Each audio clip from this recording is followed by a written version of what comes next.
up. Good afternoon, everyone. Today is 4 November, the year 2004. I'm Dr. Dave Thompson, a volunteer at the Palm Springs Air Museum here in California. Part of our mission is to record and preserve the history of our country's military conflicts, especially World War II.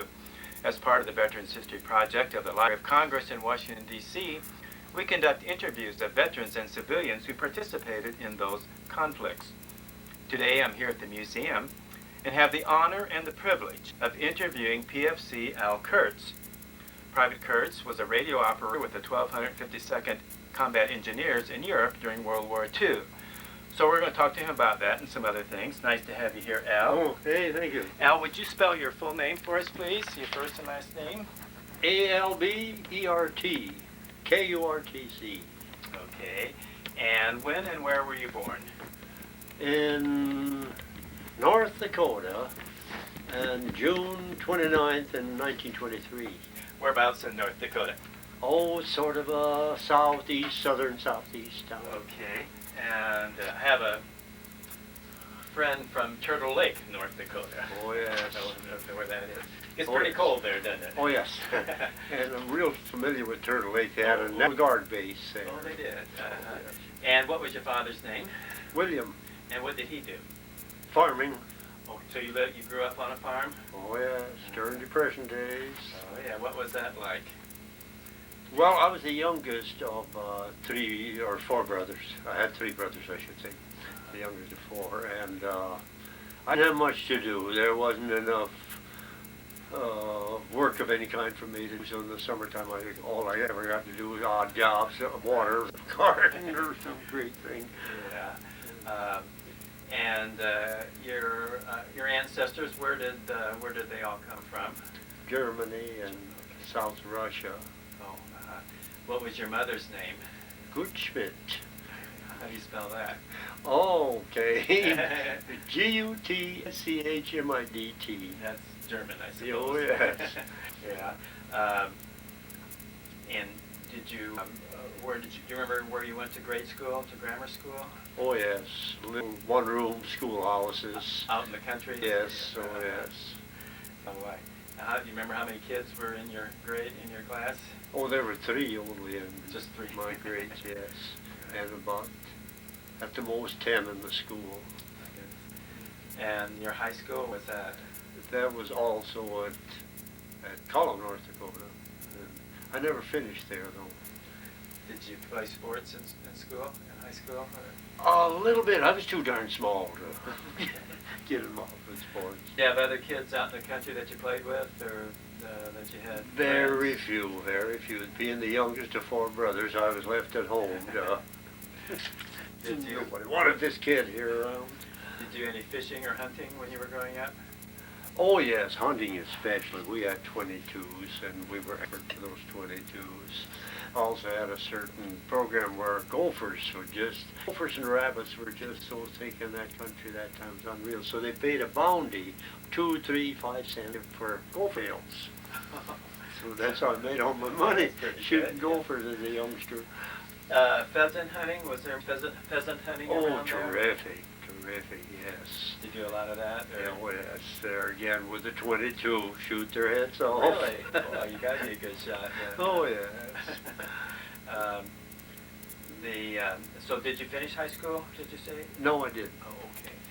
And so what, did you just got out and started working when you got out of school? Or did you went through service then, or what? One of the last year, senior year, we just didn't feel like going to school anymore with the war on and everything. Okay, so the war had. Do you remember what you were doing on December 7th, 1940? Oh yes. What were you doing?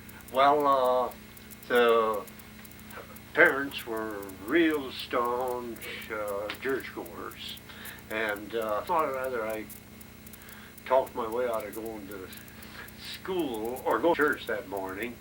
And at that time we had 6-volt battery radios, and I switched that radio on and heard about the attack that way, and really deadly afraid. I wanted to listen to it so bad, and yet afraid that I'd run this 6-volt battery down, and then Dad would come home and not be able to listen. So I remember real well what I was doing that day. And I had heard of Pearl Harbor. I knew where all that was at, and I knew I'd be affected real in a hurry, which is true. So were you drafted, or did you just join up, or what? I just joined, yes. There again, we're goofing around, and instead of going to senior high school, and knew we'd be drafted anyway. And I'm not sure at that time whether there was even deferment. Would have been a deferment at 18 because you're still going to school. So that's why. And so where did you go? Where did you first go when you went into the service? I went in at Fort Lewis, Washington. I enlisted in Portland, Oregon, and went in there. Yeah. And so how did you end up in the combat engineers then? Oh, that's a story that'll span almost 2.5 years. When we went in at Fort Lewis, well, first thing we did was get quarantined. I think we were quarantined for 2 years. And day after day, they'd give us different tests and so forth. And there was one mechanical test you're probably familiar with, where they have all sort of figures. This wheel's turning clockwise, 4-inch deal, and there's a 12-inch one turning this way and so forth. And I think on that particular test I scored very high. I wonder whether I didn't score 100. And I know somewhere or other I got put in a special class of being able to think for myself as such. At that, most of us hadn't had any trade and so forth. Yet on the farm, I had repaired automobiles and a few things like that. So I guess I did understand mechanics and so forth and whatnot. And I was put on a supernumerary list, and I stayed on that forever. And I did every odd job in the service. First thing that started out, they put me on a dining room orderly. Then they put me on as a surveyor. We worked up towards Cape Flattery in Washington State, way out on the edge of the coast. And we were doing survey for submarine cable, so to speak, of the rumors we heard and that. And I did different work like that just for the longest period of time. It was always on my own, assigned to something by myself. And then I went to the anti-aircraft in California, and as soon as our forces got superior in North Africa, why the Air Force especially, why we were obsolete in anti-aircraft. And one by one they would take certain people and send them here and there and whatnot. And they got down to me finally, and they sent me to infantry training school in Camp Housie, Texas. And at that time the war broke out, the Battle of the Bulge started. And it was just a few days, and I was on my way to Camp Kilmer, New Jersey, and there across on a small barge across to the Queen Elizabeth. They were just docked in there. And they were all loaded and so forth, and I got on as one of the last persons in the ship. And there were 8 of us assigned to a stateroom on A deck, right at the head of the grand stairway going to the front deck. So I had a most pleasant trip going across the North Atlantic as such, compared to a lot of other folks. And from there, I landed in Glasgow, Scotland, across to England, across the Channel and into France. And all this time they're unloading about 18,000 people, and we were the last ones. I think there were about a dozen of us. There again, whether all supernumerary or what, I don't know, but we wound up in the Maginot Line in France, of all places, things. And the Frenchmen there were still stationed there. They kept this place immaculate, clean, and what the heck not. We were just there a couple weeks ago. Oh, really? We went on a tour of Normandy and Battle of the Bulge and Bastogne, and we also went. They showed us the Maginot Line. It's really quite a thing. Didn't do much good, but it sure was quite a thing. Yeah. Oh, I remember the big opening where they could drive trains in under there and get their supplies. And we went up in one of the crow's nests, whatever you call them, observation nests, and looked out at that and everything. And there we had a heck of a session one day, laying out in the sunshine and whatnot, trying to get warm on the edge of the National Line, I guess, and trying to figure out how come they saved the 12 of us out of this whole shipload of people, and here we are congregated. What are they waiting for? You know, are we going to be on some secret mission, you know, or whatever? And one night, finally, here comes the first sergeant, calls out my name, and he was the first sergeant, 1252nd Engineer, and I joined them. And they put me to duty the first day, and put me in a foxhole up front by the Our River in I'm not sure whether Belgium or Belgium or Luxembourg, somewhere in that area. It was a little bit south of St. Vith and Malmedy, and in that area they called it Skyline Drive. They put me up in a foxhole there, and that was my first duty for a couple of weeks, it seems. And the greatest thing about it, I hadn't been issued a rifle or a thing all this time. They're in the front line.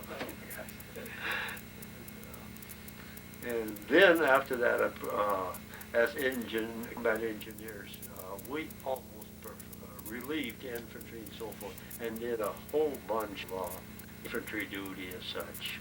Now, everyone on the combat engineers had their own my specialties or MOS number and this and that. There were people that were just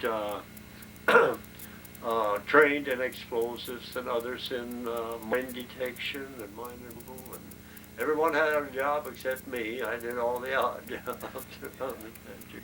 And then at different times I got to be an interpreter and so forth. Oh, he's German then? Yes.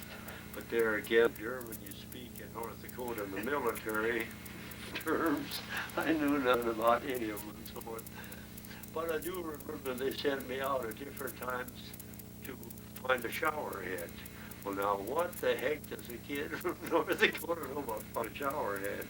But I will never forget it. I explained it to someone, and then that word I will never forget. Spritzstrauss is a shower head. Sounds like shower head. And yes, and that way I practically had to learn a different type of German and whatnot. And the greatest thing that happened to me and so forth, we'd go to a lot of different little villages, and we'd instruct them to clean up the place and have to do this and so forth. And if you're worried, put out white bed sheets out of your second floor window and this and that. And of course they'd ask my name and so forth and whatnot. And to the German civilians, the front line didn't mean that much. They kept all communications open and whatnot, and they could talk back and forth among themselves and all that, which were first ways in the battle area. There were actually civilians left behind that would be, you might say, observers for incoming artillery and a few things like that. And we'd hear all sort of stories where some little gal would be up on a hillside, walk a few feet that direction and a few feet this direction for artillery barrages and someone. And one time when we got in the Siegfried line into a pillbox, we could pick up the telephone and talk to the German army, things like that. Why should they cut the lines back behind them, you might say, trying where they go. And by that same token, then, like I say, when going in these little towns and so forth, and villages and so forth, and I'd usually instruct the Bürgermeister, which is the mayor, on what they needed to do and so forth and whatnot. And one evening we walked into a new town, and here the mayor comes out and calls me by my first name at the front line. That I will never forget either and so forth. My reputation had preceded me across the front line as such. And where did you guys cross the Rhine? Do you remember? At St. Gorhausen. Okay, what was that like? All right, we've been preparing for it for quite a few times, and our job was to supply, our battalion or company's job was to supply pontoon boats. And we stacked these pontoon boats in the back of 6x6s, oh, I'd say 10, 12 deep. And I rode up to the Rhine River, riding on top of this load of trucks and so forth, and we took them right up practically to the shore or the beach of the river, and just dumped them and scooted them off, and that was it. And some of the other person, and my job was completed then. I delivered them, I guess. That was it. And I remember hiding behind about a 2-foot wall, rock wall, and so forth, watching the rest of the activity going on. And most of our troops would paddle these boats across the Rhine. They'd have one engineer in a boat, and the rest of the infantrymen and whatnot, and one infantryman would have all the rifles, and the rest would do the paddling and so forth going across. Were they under fire? Was there any German shooting at you guys when you were Oh, around? yes, yeah, there was some 20 millimeter firing going on. And one thing I've always done, I've kept a diary when I was over there, which is pretty well illegal, but I kept a diary as such. And since we've had these reunions, I've found more other guys that kept diaries and so forth.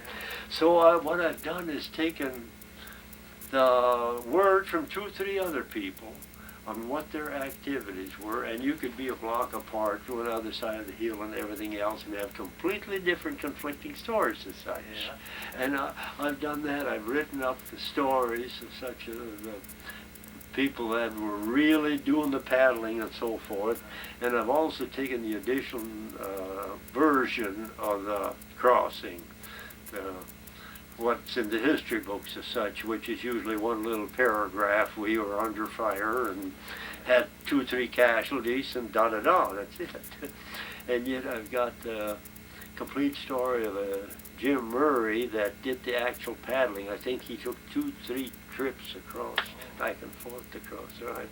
And his story's a little different than anyone else's. And he was right in the line of fire as such and so forth. And So where were you when the war ended then?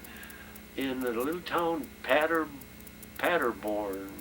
Germany.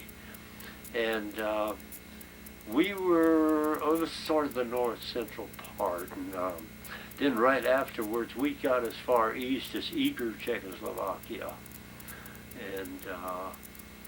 And then later, Roosevelt and them had the pact all settled beforehand and had the Yalta Conference. And actually, for as far as we got, and we built a bridge there in Eger, Czechoslovakia, and did more or less peacetime work to get things back established. And I understand that we pulled back about 80 miles, and the Russians took that land over on us and so forth. In there, we still went down to Amerang in Austria, which is in the beautiful part of the Alps, and we got to see Berchtesgaden and castles, a lot of scenic areas down there, and went to Marseille, France, and that's where we packed up, and we were on the trip to go through the Panama Canal and wind up in Philippines, and then we were scheduled for the main invasion of. So you're thankful for President Truman then, aren't you? You betcha, yeah. Yeah, in fact, the night before, we were all packed up the night before the war ended. It seems we got word long about 7, 8 in the evening, and the next morning early we got on our ship and we started sailing. And I will always think that we circled the mid-Atlantic somewhere rather than came and landed in Boston instead.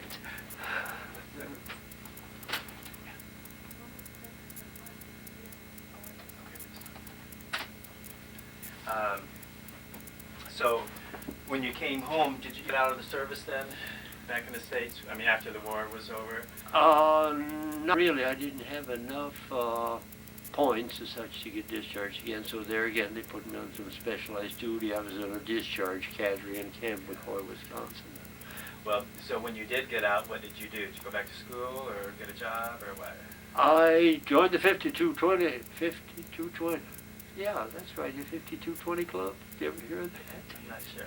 What was You got $20 a week for 52. Oh, okay. So I'd say 5220 Club, I believe the name of it. Yeah. And that didn't go over very good, but at the same time, there were no clothes to be had. You couldn't buy a thing. You couldn't get just establish a thing. And I remember wearing my uniform for months afterwards and whatnot. Finally, you buy a jacket and then got a hold of this and that. And I got a hold of some Argyle socks. I'll never forget that, wearing Argyle socks in my uniform. And what kind of work did you do then? What was your career? I started electrical work, electrical power production, and I really had a fine job, a fine lifestyle on that. In North Dakota? I started out there on the Garrison Dam in North Dakota, and then into hydroelectric power production, and I got in on the ground floor of it, I'll say, and whatnot, and got good, well, it took a real interesting job. None of that work had ever been done before and so forth, and that, so it made it real interesting. And when did you get married? Let's see, that was before I started working up there at the Garrison Dam in North Dakota. And what was your wife's name? Joyce Cox. Is she still alive? Is she still living? Yes, but we've been divorced for quite a few years, yeah. Oh, okay. And, Did you remarry? Did you remarry? Did you get married again? No, single. Do you have any children? I had 4. Yeah. And what are their names? Brian, Renee, Lynn, and Colin. Any grandchildren? Oh, yes. Maybe 6 of those, yes. And so where do you live now? In Montrose, Colorado.